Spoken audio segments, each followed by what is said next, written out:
Ukraine launches military charm offensive as conscription flag. Far from the trenches, at orderly news centers across Ukraine, civilian recruiters armed with laptops and info packs offer patriotic volunteers opportunities to join the war. As Ukraine's efforts to conscript enough men to fight Russia are stymied by public skepticism, defense officials and military units are embarking on a multi-pronged charm offensive to recruit a citizens' army to resist the invasion. This softer call-up is being conducted on job search sites and outreach centers, as well as billboards and social media, and offers a wartime novelty, an element of choice. Candidates can select their precise unit and roles suiting their skills, for instance, as well as how long they will serve. On city streets, billboards of Ukrainian soldiers implore citizens to join up and defend their homeland, offering QR codes for convenience. Online, the 93rd Mechanized Brigade assures countrymen that everyone can do it. In a glossy video campaign showing civilians, such as a chef and tractor driver, switching to analogous army roles as battlefield cook and tank driver. Natalia Kalmykova, a deputy defense minister, said military planners recognize that in a democratic country, giving people some choice could be key in attracting them to the military. The people who come to defend our country now are not those who chose the military as their career, it's civilians, she said during an interview in Kyiv. And civilians are used to being able to choose. Kyiv is desperate to replenish its drained and depleted forces, which are vastly outnumbered and outgunned by Russia along a 1,000-kilometer front as the war enters a third grinding year. The initial patriotic flood of volunteers who flocked to the army following the invasion of February 2022 has dried up. The government has acknowledged its conscription drive has run into difficulties, with thousands of people evading the draft and some seeking to flee abroad rather than risk the trenches. A mobilization law that comes into force next month obliges men to update their draft data with authorities, although it was stripped of tough punishments for draft evaders after a public outcry. Reuters is the first news outlet to detail the extent of the Defense Ministry's outreach plan, designed to combat public distrust about enlistment and plug a gaping hole in the military by offering recruits a greater sense of control over their fate. 13 of the new recruitment centers have been opened since mid-February and the government plans to expand the number to 30 by the middle of the year, said Oleksiy Beshevets, a ministry advisor who is overseeing the drive.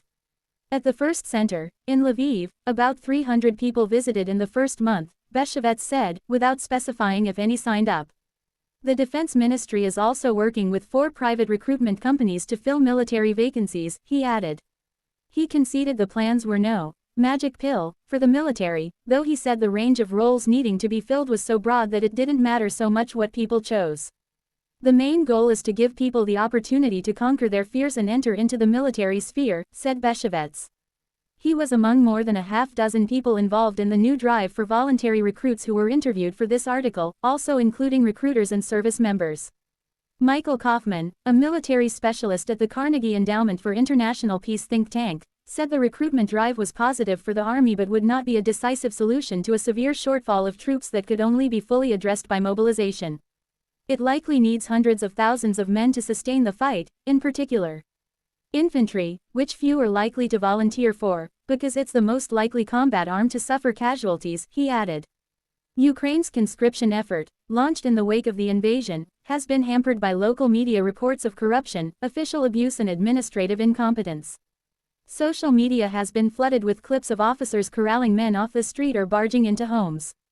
Common concerns about military service include inadequate training, corps commanders and the fact that there is no cap on the length of service, according to a February poll by Kyiv-based research agency Info Sapiens for media outlet Texty.org.